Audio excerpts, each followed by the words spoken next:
Hey y'all, it's your girl Millie Chun. Let's get into the Real Housewives of Salt Lake City. Let's go. So we open up, Brittany talking about Meredith, right? She was talking at the dinner table last week about her crying. She heard her crying in the room, and it sounds like she was throwing up. Meredith is pissed, right? She said she was on the phone with her husband crying, and she said she's about to get down to the bottom of it.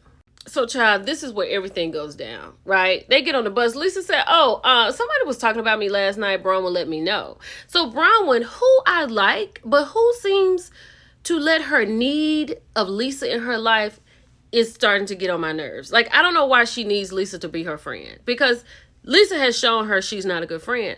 But she was talking about how she had gone to check on Lisa. And then when she had the conversation with Whitney and Angie said that maybe Lisa doesn't think of your situation as being that important. I'm paraphrasing. Brahma was the one that said, so you don't think Lisa believes me? Angie never said that. And who is totally aggravated is Meredith. Because Brahma was like, it didn't feel warm with Meredith and Lisa. Meredith said, that's fine. It's fine that you feel that way. I really don't care. Child, so Lisa is talking, and Whitney was there when the conversation was going on, and she was like, shut TF up, Lisa. You're not the only one who gets to talk. Lisa got all to pieces and called that girl a F and B, and she said, you're so trashy. Everything comes out of your mouth is trash. That's why I call you trashy. Like, they went back and forth for a minute. And I feel like if they had had a moment, it would have been some blows thrown. Then Angie said, stop. We have something we need to address. Why is Brittany recording us? Baby, it's on now. Angie said, you're recording us with people arguing in the back. She was like, oh my gosh, she got 100% on her math test. That's all she got to say. Because Brahma was like, you record me when I'm talking personally, in this group. And then Lisa was like, oh my God, I trusted you. I'll never trust you again. Meredith said, get off the bus. Meredith said, go home. I want you gone now. Why are you here? I want you out. Baby, it was tough. Baby, Angie, they said, let me see the video. Angie said, swipe to the left like you do on Tinder. And then her story changed about 2 or 3 times. She was like, I was recording something to say hi to someone. Then she said, I was recording something to keep it for later. Baby, they ate her up. And as Meredith was going, Mary Cosby back there said, get her, Meredith, get her. Baby, Meredith said she was vile. Lisa said, I don't trust you. Mary back there talking about get her, Meredith. And then Whitney, who has a cooler head, was like, why are you doing that? And then she was like, I was trying to turn the camera around. I didn't know. And Bronwyn called her Steve Jobs. Y'all, it was too much. It was so much, in fact. When they stopped, she had to get out. This is her disposition. And even Heather was like, this is just an invasion of privacy. And because of Monica last season, Heather is really treading lightly with new people in this group. And she was like, I brought her into the group. I can't believe she did this. And as she was crying, Angie for a second was like, y'all, she was wrong, but that was a lot. Because everybody in that bus was on her. That was a lot. I forgot to say this. Meredith said, I am so disgusted that I had you in my home. Y'all, it was so bad on Brittany. She's not my favorite. She is not. But when I tell you it was tough, it was tough. I did feel bad for her for like 20 seconds. It was that bad. Whitney got out of the bus to check on her, right? Because she said, I know that was a lot. Mary in the background talking about, no, this is exactly what she deserves.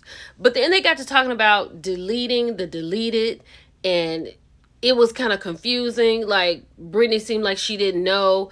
And Whitney's like, you know what? You can put on this little thing, but you know what you're doing. And she was definitely recording them because she did say I was saving it for later. But they got through it. And they went on with the trip. So when they were getting ready to go ATV riding, Heather got stuck with the girl that nobody likes. And you know she's going to say some things about that. But this was fun and dangerous at the same time. Because who is riding over... Like, they rode over this little singular bridge right here. Just one track. And there were people walking on it at some point. But they made it across there. That was good by the grace of God. So then they went and dipped in a little ravine or something. Then they got to eating. And Mary Cosby was a little mean girl in this scene because she was asking Brittany how she was doing. Brittany said, I'm internalizing. And then she was like, what, that you got caught? And so they went on to talk and they were like, you can't do this. Like, why would you film us? Like, why are you doing this? And so then Brittany had a moment where she felt like, okay, I'm going to tell everybody my deepest, darkest secrets. So Meredith is really pissed at Brittany. She says she is a liar and she's not okay with it, period. And Heather was like, that is a violation. You can't do that. So she said, there are some things I haven't been honest to you about on this trip. And Lisa said, I want to hear it. She said, Jared and I do have a physical relationship. Child, Mary's like, girl, we already knew that. But honey, it was the devastation. Because Heather chimed in, Bronwyn chimed in, and she was saying how her nieces look up to her, her brothers are bishops, and the Church of Latter-day Saints. Y'all, I am so glad I'm Baptist. Because she's drinking on this trip, and then she said, you don't know what this means. My life is going to be changed forever.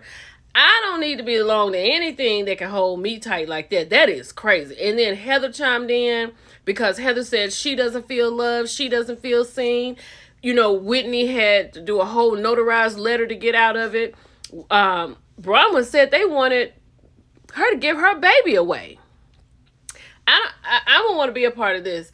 But Brittany, we didn't know you was already sleeping with Jared. We already knew that because you act a plumb nut behind him. But she is totally devastated. And I hope everything works out. So the girls went shopping after they got finished eating. And Brittany seemed to calm down. But Meredith and Lisa are not on board. Meredith has come back to the room, and for whatever reason, she feels like Brittany has put a recorder in her room. So she and Heather just go over the room looking under everything to see if there's a recorder. Brittany did not do that. So the ladies are at dinner. Lisa is hoping it can be a beautiful, quiet dinner, but of course, Angie has something to say. And Angie wants to get clarification with Bronwyn the way she took the story back to Lisa, because it made her, Whitney, and Heather look a little bad. But Bronwyn was like, no, I didn't. I was just trying to address the situation with me and Lisa. I don't understand why she needs that relationship with Lisa. I do not understand that. So then Whitney was like, Bronwyn, it seems like you waited for me and Angie to leave to talk to Lisa before we could talk to Lisa. And she was like, nope, I wanted to talk to Lisa myself. And then Heather looks over to Whitney and says, Bronwyn is two-faced. Child, Meredith is not going to let this go that Brittany said she heard her crying and throwing up, right? She said, we have been in this villa and I have not heard anybody next to me say anything. So it's perplexing to me that you have heard me do anything. Like, Brittany, you better say something. And Brittany's like, I don't know where you keep coming at me from this for. Like, do you just want to start something with me? Like, what is going on? Child, Meredith says she's coming after her like a raging beast. And then Meredith said, because of your actions, why would I not question that you put something in my room to record me with? Child, these two were shocked. Whitney and Angie could not even believe what was coming out of her mouth because Brittany is not that clever to me. There's no way. So Meredith asked her, did you put something in my room? She said, absolutely no. And then Mary chimed in. Mary was like, why would you record Meredith? She's absolutely boring. Like, she would absolutely fall asleep. And I agree with Mary. Meredith has nothing going on. So Meredith has got wind that people are talking about her and her marriage. And she's pissed at everybody. So now she has started a questioning session. Meredith said, look, I'm not interested in looking for any recording devices. Get your story straight. Me and my husband were separated, and whatever we did was our business. Don't talk about me and respect me. Child, she in there just letting it all out about she doesn't have to open up to anybody. She doesn't have to give anybody any information. And then Mary's like, well, no wonder Brittany heard her because Meredith is going off. And Meredith was telling Lisa that she shouldn't tell anybody in this group any of her business. And she was like, I'm sure they can hear me now. Honey, you should have seen them scrambling to run from this door. Y'all, this episode was so good. Salt Lake City is so good. Let me know what you think about it. It's your girl, Millie Chan. I'll talk to you later. Bye.